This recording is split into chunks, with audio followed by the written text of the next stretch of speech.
తమిళనాడులో సుప్రసిద్ధ సుబ్రహ్మణ్య క్షేత్రమైనటువంటి తిరుప్పురన్ కుండ్రంలో పరంపరాగతంగా శతాబ్దాల తరబడి దీపాన్ని వెలిగించటం దీపత్తూన్ అంటారు. ఆ ప్రాంతంలో దీపాన్ని వెలిగించటం ఒక సంప్రదాయంగా, ఆనవాయితీగా, ఒక పరంపరగా, ఒక పవిత్ర కర్తవ్యంగా కొనసాగుతూ వచ్చింది.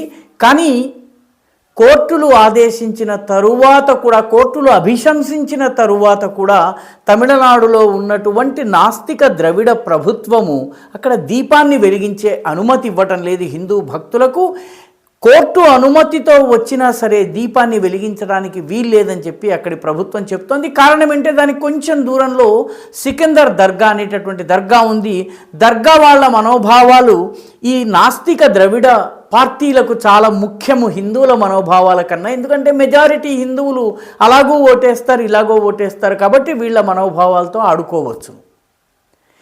దీనిని నిరసిస్తూ పూర్ణచంద్రన్ అనే 40 సంవత్సరాల సుబ్రహ్మణ్య భక్తుడు తిరుప్పురన్ కుండ్రంలో ఉన్నటువంటి నాస్తిక వర్గానికి దేవుడిగా భావించేటటువంటి పెరియార్ విగ్రహం ముందు తనను తాను కిరోసిన్ పోసుకుని తగలబెట్టుకుని కాల్చేసుకున్నాడు.